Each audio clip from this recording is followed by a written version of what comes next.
Looking at Rotary's operating costs, they're divided into three categories. The first are expenses that directly support members. This accounts for 58% of RI dues and includes things like training, district leadership funding, and assisting clubs and districts daily. Then there are expenses that support Rotary's public image. This accounts for 20% of RI dues. It includes member access to branding assets, tools, and communications that increase awareness of Rotary and help clubs tell their stories locally. Finally, there are expenses that cover necessary administration costs and compliance obligations, such as office rent, technology maintenance and investment, and legal support. This accounts for 22% of RI dues. While we develop a balanced budget for the coming year, we also create a 5-year forecast. Doing so allows us to project what our financial future may look like based on what we know now. This ensures that the financial decisions we make today support our financial strength and future growth. The key assumptions in the 5-year forecast are membership levels, membership dues, the investment earn rate, and the inflation rate. In my mind, though, the most important assumptions are the ones around membership. The 2022 council legislation set RI membership dues for Rotary year 2026. So it's the 2022 membership level that we use as a benchmark. As an organization, we've gotten good at forecasting membership trends over the years. Unfortunately, we're forecasting fewer members this year and next year. The implication of increasing membership is that our revenues are declining as well. Additionally, the recent levels of inflation, our expenses are also increasing. So we made some tough decisions to reduce costs and develop a balanced budget. Membership has grown over the years, but too many members have left the organization to see any real gains. That's why we shifted our focus from solely growing Rotary and increasing our membership to finding ways to keep current members engaged and connected. We know that when members feel a strong sense of belonging and are presented with meaningful opportunities to serve the communities, they're more likely to stay in Rotary. The longer they stay, the stronger our organization. Here you see projections for Rotary's financial picture over the next 5 years.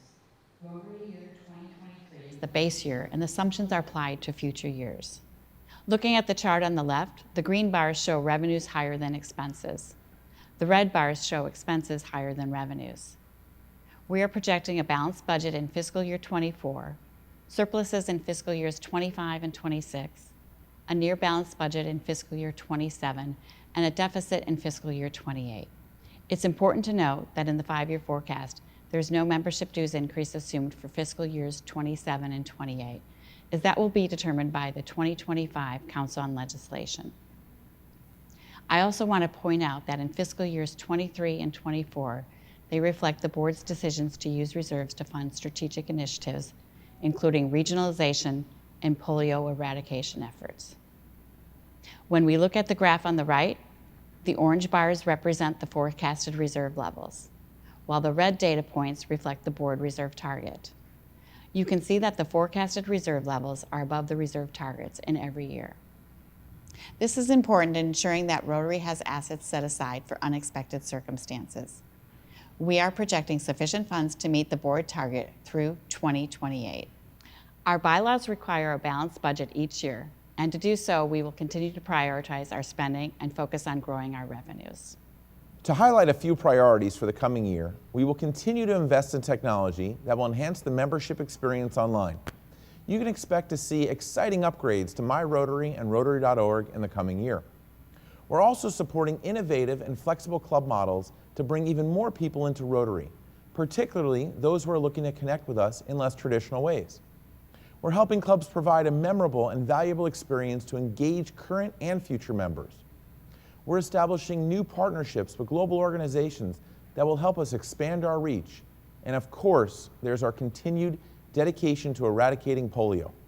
We won't stop until every child is protected from this disease. If you're interested in more information on Rotary's finances, we publish our annual report and audited financial statements on Rotary.org.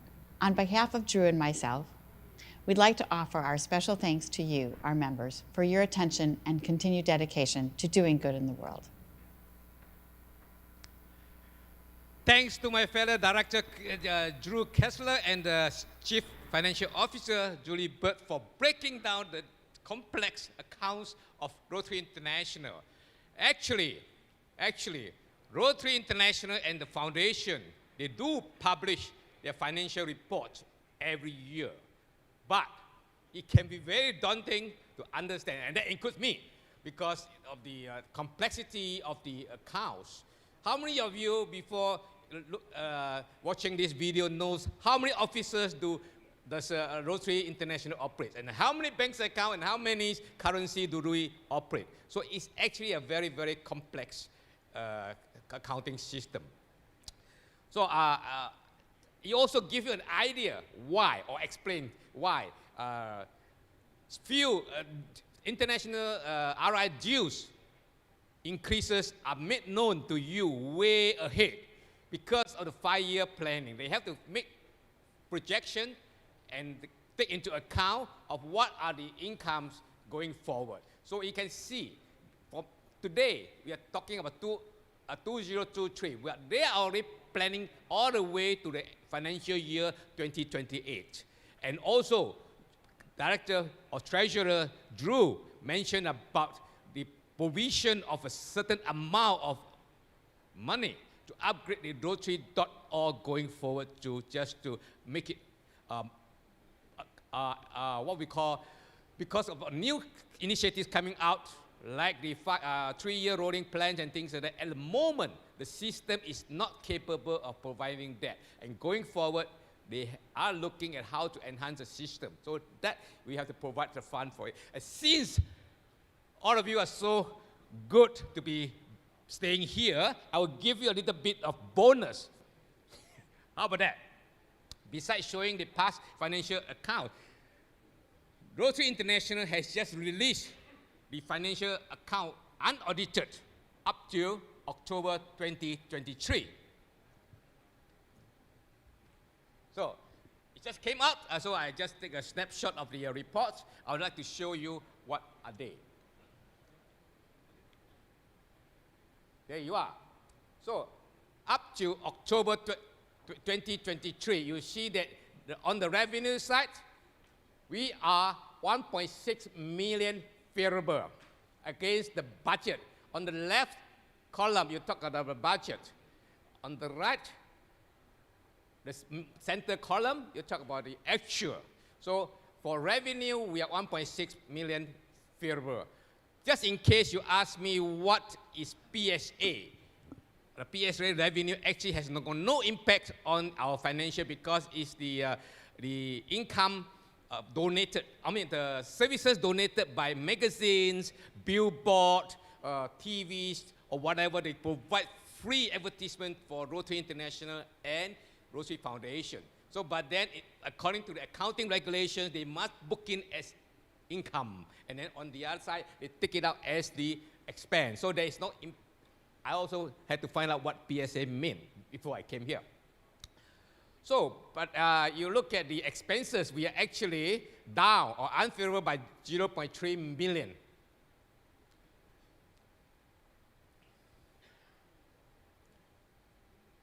So this is the breakdown of what are they. The dues are the main income for Rotary International. Investment income, you find that we are not doing that well because of the investment climate. So, but being an investor and fund manager myself, as long as we stay invested in the long run, usually Rotary, they outperform. The Rotary Foundations, they outperform the market. Okay, and this is just a graph. Very quickly, this is where you take me to. You look at the convention registration. By the way, the convention account is not part of the Rotary International account, meaning that if you lose in the make a loss in the convention, you can take from the Rotary International. No, Rotary International convention has actually a reserve account. So with this graph, I cannot sleep.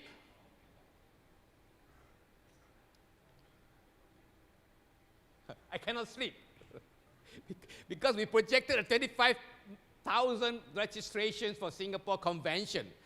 But as of October, there was only 7,514. So, come on. What are you sitting there for? Ask all your friends to come and save me. To boost up the registration. Serious. So because we projected a 25,000 registrations, and then now we have only 30% of budget. So we need a lot of help. I will follow up with a presentation later on the convention. So these are the expenses.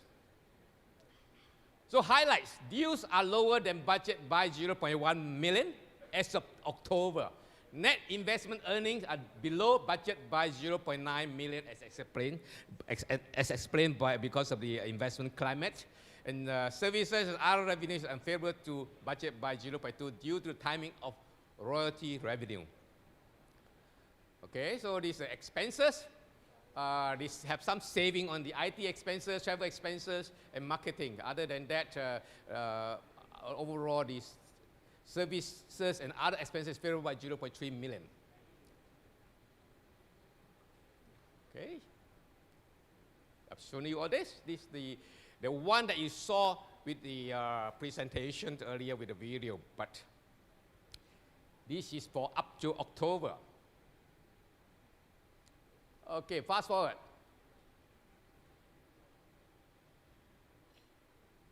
Right. Next, I'm going to just, since I'm up here, and there's an advantage of being a convener and the HOC chair for a convention, I'm going to just take this time to do some promotion.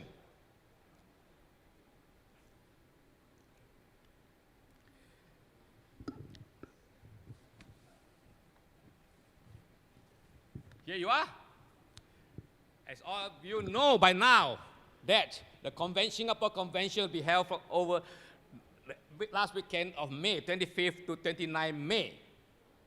So this is the second time that Singapore will be hosting the convention, the last being in 1999, where we sort of attracted about 16,000. So here, just now you look at the forecast, we are way behind. So I'm appealing to everyone here to join me in this journey of imagining Singapore 2024. I need all your help to bring more of your family and friends and Rotarians to Singapore.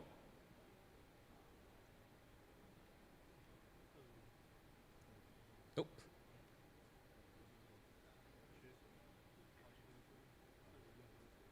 Yep. Many of you already know Singapore is a melting pot of culture, a multicultural city where people meet from all walks of life. Being in Singapore, you will be able to be visiting a city garden. We used to be known as the Garden City, but Singapore has been transformed to a garden, city in the garden. City in the garden. It's no longer a city garden. Okay, it's a city in the garden. So you'll be surrounded by greenery and arts. And more importantly, you'll be experiencing new and refreshed offering.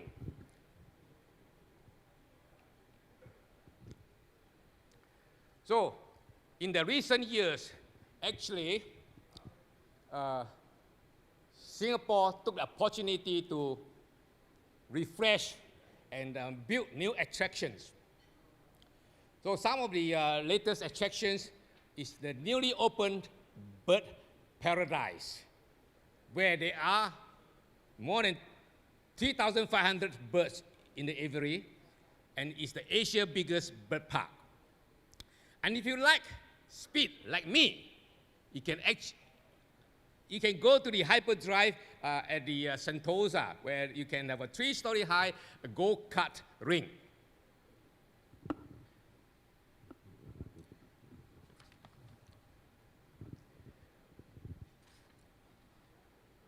So if you like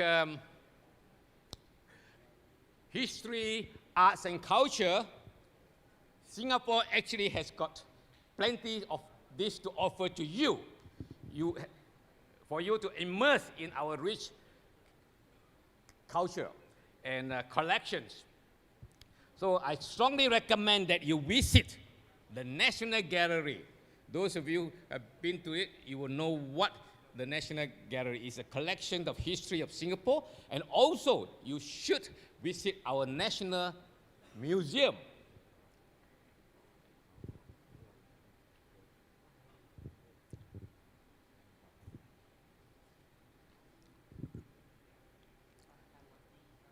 Yes, and Singapore is a hotbed for startups, where many entrepreneurs want to be, like to showcase their brand. Can have starting a gin tonic, a gin factory, or even the ice cream or chocolate where the entrepreneurs like to show off to you. So there are the rich offering of this in Singapore. And then often I heard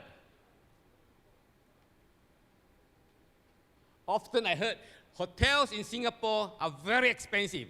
I hear that all the time. So, but don't let this deter you from registering for the convention in 2024. On this slide, I can show you there are so many other options, and all within a short distance from the venue. Do you really need to stay within 100 meters of the convention center? No. Singapore is so small, it's so compact, and is well served by our efficient transport system. If you have to drive, you drive more than 30 minutes, you either end up in Malaysia or you end up in the sea. That is how small Singapore is. So you don't worry about the distance. I'm not asking you to even stay in the Johor, Malaysia. Just stay in Singapore. There are plenty of hotels, boutique hotels to offer to you. So there are more than 400 hotels in Singapore. And today, we have more than 70,000 rooms compared to about 16,000 rooms in 1999.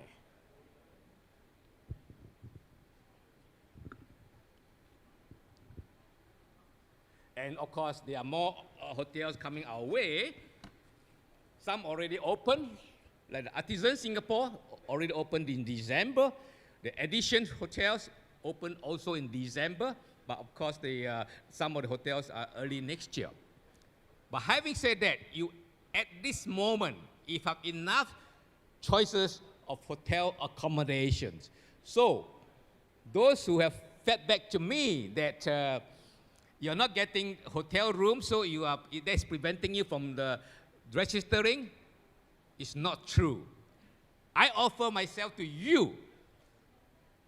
If you have hotel problem, write to me personally, and I'll solve it for you. How about that? It's my personal commitment to you to encourage you to register for Singapore Convention.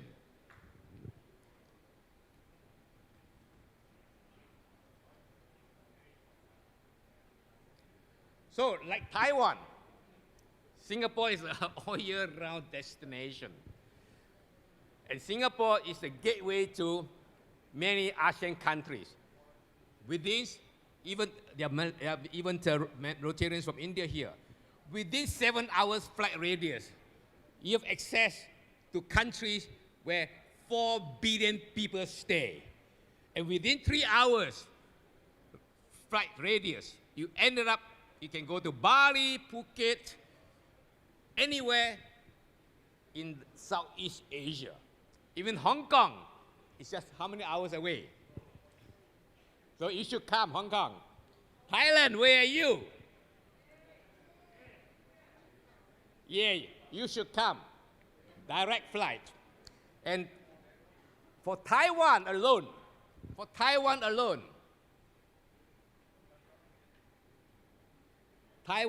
there are 56 direct flights to Singapore. Actually, today or tomorrow, those in Kaohsiung, you will be able to fly to Singapore directly tomorrow. So please, those local Rotarians here, I want you to come to Singapore. You have no reason not to come to Singapore because there is a direct flight. Please. And then, of course, if you want to hop to Hong Kong before they come to Singapore, do so. And for the Malaysian, there is no reason for you not to come to Singapore. You can walk. As Trustee Aziz said, you can walk to Singapore. So I want higher registration for Malaysia.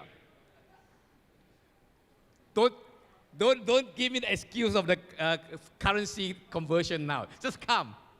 We'll house you. Don't worry. So Malaysian, please come. Okay? So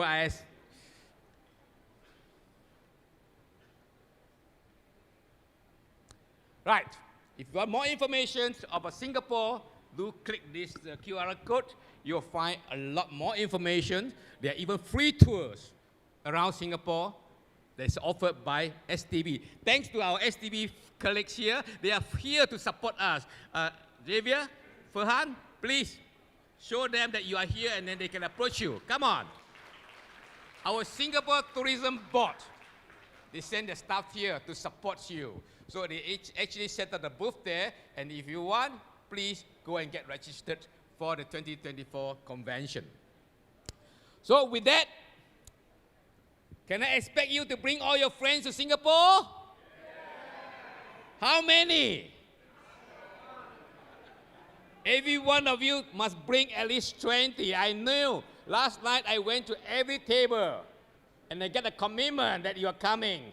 And I said that photograph was served as evidence that you promised to bring 20 other members to Singapore next year. Thank you very much. Thank you.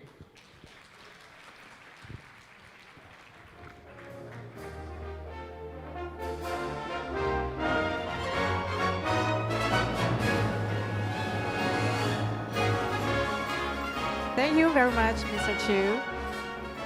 再次掌声，谢谢 Mr. Chu。Next, we are very pleased to have Ms. Kiki Menonidis, Senior Specialist, International Service of RI's Service and Engagement. She's going to share with us about International Service Network. Let's welcome Ms. Kiki Menonidis with warm applause. 我们热烈掌声欢迎。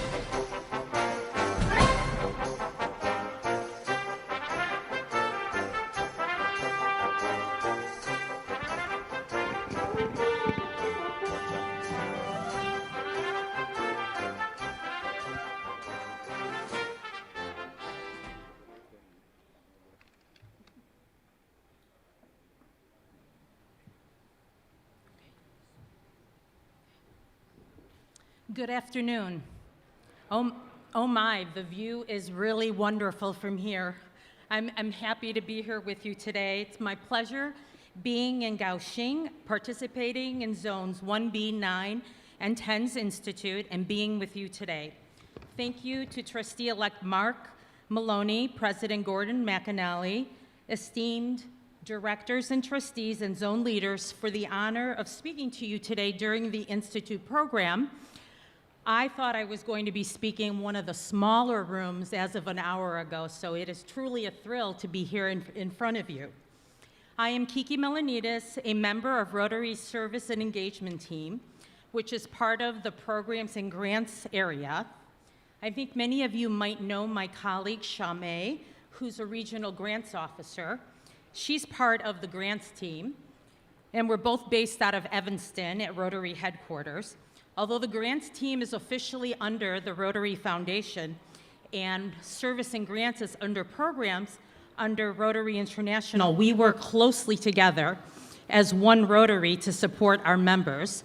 I'd like to thank our boards, directors, and trustees for their wisdom and guidance on this policy. I'm also pleased to be here with additional RI staff from Evanston, Ting, from the CDS team, and international office staff, Mary Jane and Wantana, as well as TRF staff, Hazel and Gretchen. I manage international service, and international service is one of the 5 avenues of service. I've been at Rotary for 15 years, And I've stayed because I feel privileged to be able to work for you and to help you make real positive change in the communities across the globe. I serve as Rotary's main support for the 428 District International Service Committee chairs. I work with them to ensure that our clubs, that means members like you, have the resources that you need to participate in international service projects and activities. The full scope of international service, in addition to global grants, that means projects, service grants, and service and networking programs. Oh. Okay. The service and engagement team's work is at the heart of keeping members engaged in all service activities. We support developing better projects, providing resources for enhanced service through international, vocational, and community committee chairs, through Rotary Community Corps and experts from Rotary Action Groups. We also support important networking activities. I'm sure you're familiar with fellowships, friendship exchanges, and project fairs. Inter-country committees that promote peace and relationships between two countries. That's especially important during these times in the world, and twin cities. We also have strong relationships with service and project partners that expand our reach in communities. And this is just a snapshot of the Rotary Service and Engagement portfolio. Next, I'll share why I'm emphasizing service activities. We surveyed members last year to learn more about the programs they participate in. 75% of clubs did not participate in global grants last year because they wanted to focus on other service projects that are important to them. 19% participated in global grants. And of course, we want to increase participation in global grants, but we really want to support our members in the activities that they engage in every day in their clubs. District International Service Chairs, DISCs as we call them, should be your point of contact for help with all types of these projects, including finding partners. They're part of the network of other international chairs worldwide, and they can help you find partners around the world. They work collaboratively with district governors and with the foundation team. I hope that you have turned to your international service chairs for assistance for resources in your projects. And if you haven't, we encourage you to do so. It's important now to highlight our organization's greatest asset. That's you, our members. Over 1.4 million strong. Do you know that you have access to world-renowned consulting firms with some of the best experts to contribute their skills and expertise to improve projects? These impressive experts are very close to you. They're in your clubs. They're here with us today. In this meeting room, in fact, you are these experts that we are referring to. You have the valuable expertise and skills that can improve our projects. Another key element of my support to international service committees includes helping to build these district resource networks, what we call Rotary Consulting, Inc. Rather than spending millions of dollars on consulting firms, we can get the help directly from our members, community members, and partners to mentor our clubs and develop stronger projects. Think how costly it would be if we actually were to use the consulting services from top international firms for this. We instead can leverage our own member experience in project planning, grants, in Rotary's area of focus. Okay. Another important part of the committee's responsibility is to manage their network by closely working with district leaders and clubs to identify and recruit mentors to build this resource base. You see here who's typically involved in the district resource network. They are Rotary members and Rotaractors with project and grant experience, Rotary Action Group members, and cadre of technical advisors, two of Rotary's best project planning resources, and they have the professional expertise in the areas of focus to take the projects to the next level. Fellowships that are vocationally oriented, Rotary alumni such as Global Grant Scholars, Peace Fellows, non-Rotarian experts, Rotary Community Corps, ICCs, local business and community organizations. If you have experience and technical skills, reach out to your district leader and offer to mentor your clubs. At this point, I'd like to play a video on district resource networks, and we can hear directly from members on what they think about this great resource.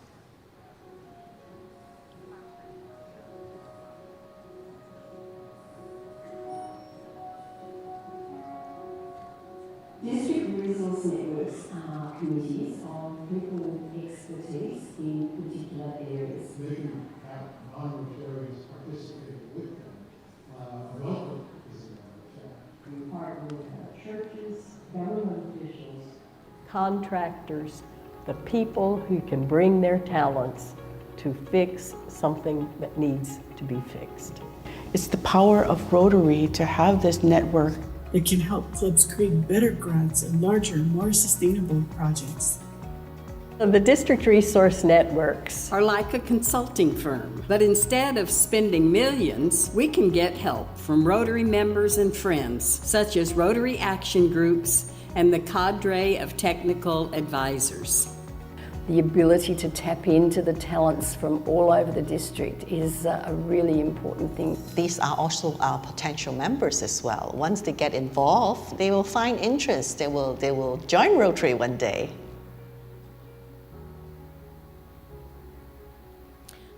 Great, you heard directly from members on the value of Rotary Consulting, Inc.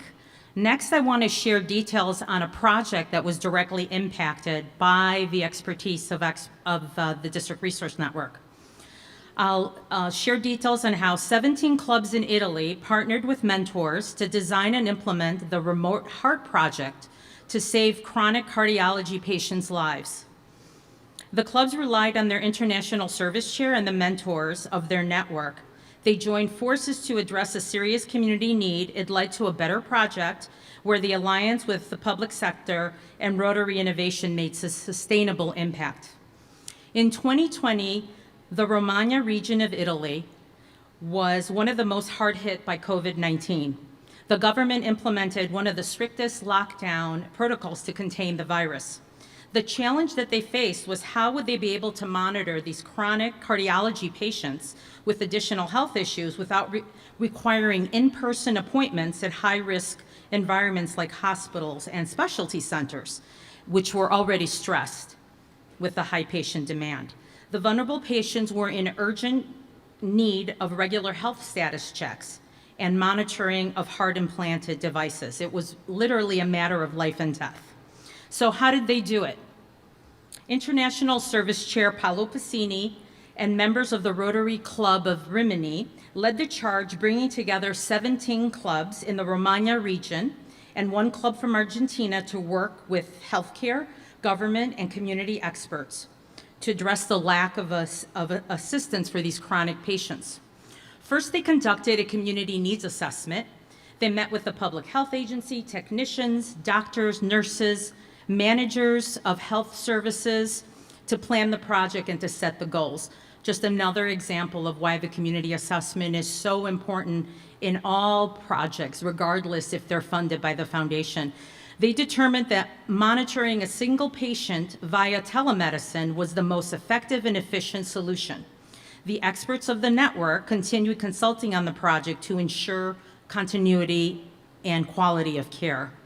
A key component, and it's something that the community could not do on its own, was securing the support and expertise of the local public health agency that developed the necessary IT infrastructure. The project successfully monitored 800 patients in real time to ensure their vital signs were stable and having the certainty that the heart devices were working. The Remote Heart Project was particularly effective in assisting chronic patients who would not have been able to access service.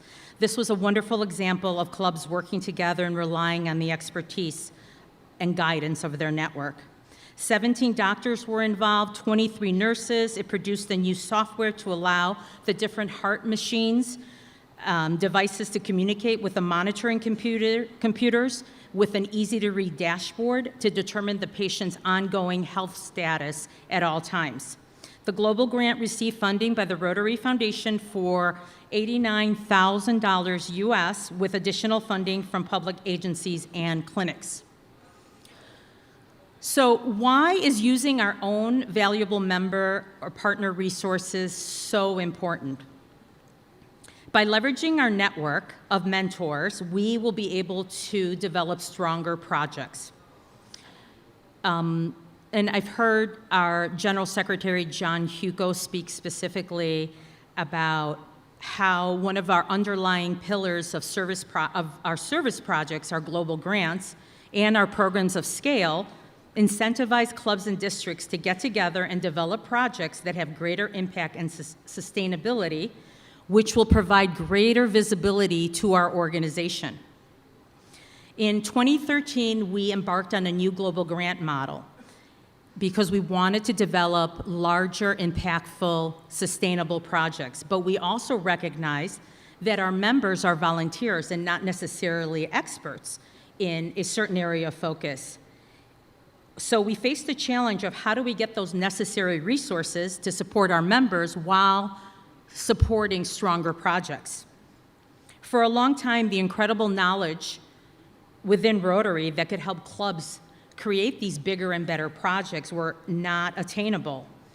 And we addressed this gap in 2016 when we designated a district leader to manage and connect the clubs directly to these resources, and that's the District International Service Chair. So why the priority on developing, in fact, impactful projects? When clubs are seeking to design a project, let's say, for instance, a water project or a literacy program, they can direct their clubs directly to someone appropriate who has the knowledge and the background. So it's important for us to develop these projects for a number of reasons, right? First, we want to gain the greatest return on our investment so we can become better at solving a single problem and direct our efforts instead of undertaking many projects with an unscattered approach. And when we implement these projects that are more impactful, it helps us improve our image in the community, which results in a better public image. So it makes it easier to attract even more members, and that's critical to the survival of Rotary or even any member organization. So in addition, as we're developing better global grants and projects, it gives us a greater pool of donors that can contribute to the Rotary Foundation, allowing us to implement even more projects and expanding our funding circle even more. In addition, other than polio, which is our flagship initiative, we don't have another significant project that an outside entity wants to sponsor. So by successfully implementing these higher quality, stronger projects, we are working toward developing larger scale programs, making us more attractive to donors and outside partners. So I just highlighted why establishing district resource networks to help our clubs develop stronger projects is of significant importance to our organization, and they all tie into Rotary's action plan. So district resource networks support all four of Rotary's strategic priorities. One, increasing our impact. Having mentors work with clubs, they're helping design sustainable, more impactful projects. Expanding our reach, which means we're providing members with more or new opportunities for participation. And if our members feel connected to their club, they're more likely to stay as members. Enhancing participant engagement. In the video, you heard directly from Pauline Lung of Taiwan. She mentioned that it's an important engagement tool. And increasing our ability to adapt. So district resource networks don't have to be limited to just in your own district. You could take a regional approach and you can combine all the resources in a zone and really look at your projects holistically. I just held an international service workshop in Evanston for zones 25B and 29. That's the local zone near Chicago and Illinois. And they're working as a zone to develop their resource network and to really look at the types of expertise they have within their region and to focus on helping clubs in the entire zone. I'm really excited. We're having our first follow-up meeting in January to really talk about moving in this zone approach. So lastly, I'd like to encourage you to take advantage of all the service and networking activities and programs that I highlighted and the ones that my team directly supports. When you return to your clubs, I hope the first thing that you do is to reach out to your international service chair and your DG teams and your foundation team to find out if you have a resource network of experts to help you with projects. If you don't have a network, work with your district international service chair or district leaders to build one. And even better, if you have the expertise and the technical skills, volunteer to serve as a mentor to clubs to help them with their projects. So I want to thank you all for joining me today. If you have any questions, I have our inbox email on the screen. It's rotary.service@rotary.org. I hope you enjoy the rest of your Institute experience and your time in Kaohsiung. Thank you very much. Thank you very much, Ms. Menonaides. 再次掌声，谢谢。Next, a few announcements by PDG Supla Wu, District 3470, Vice Secretary of the 2023 Kaohsiung Rotary Institute. PDG Supla, please come on stage. 掌声欢迎。Hello. Let's talk about tomorrow first. There will be an open forum tomorrow morning on 9:45. By then, if you want to raise the topics, please line up on site and be limited to one question each person who is appointed. And there will be the handover of the Zone Institute flag tomorrow on 11:30 to the convener next year. Please be there to encourage them for the coming event. And the following acknowledgement, please allow me to speak in Mandarin first. 因为银行的作业关系，以下有些捐款。8月24号，第3482 PDG Skin 捐赠新台币5万元。9月6号，第3490地区 PDG Andy 5万元。9月27号，3470地区 PDG Former 5万元。10月2号，高雄地带5万元。10月17号，3490地区 PDG Also 5万元。因为银行通知我们太晚了哈，所以来不及印在手册的感谢栏目。特别在这边做一个通告，很抱歉，也非常感谢你们的支持。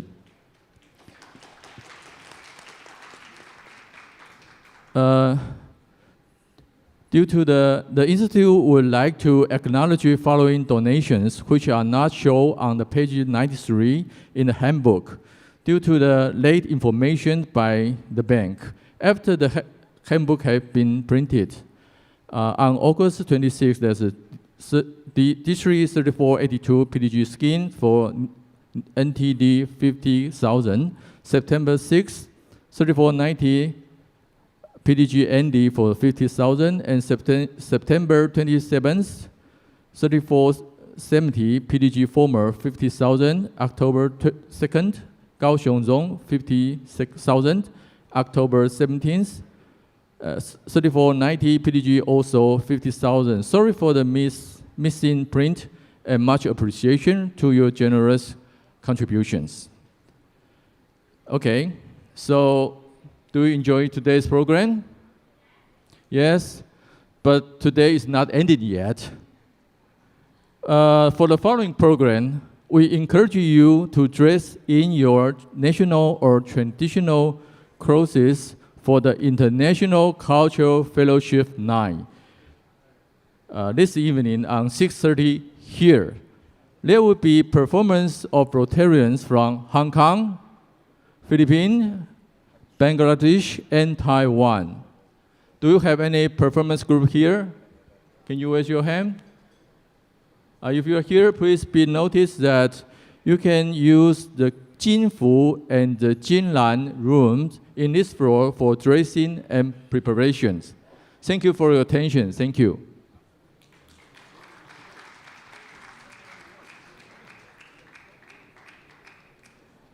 Thank you, PDG Supla。我们再次欢迎，再次热烈掌声，谢谢。 Okay. Lastly, we would like to invite our Director Jimbo Ju again to come on stage to deliver the closing remarks. Please, Mr. Ju.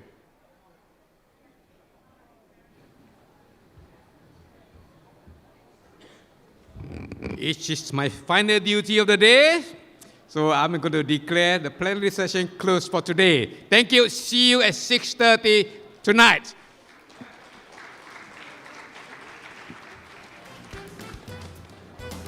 Okay, thank you, Mr. Ju. Ladies and gentlemen, the third plenary session has successfully come to the end. A friendly reminder, the International Cultural Fellowship Night will start at 6:30 p.m. See you tonight.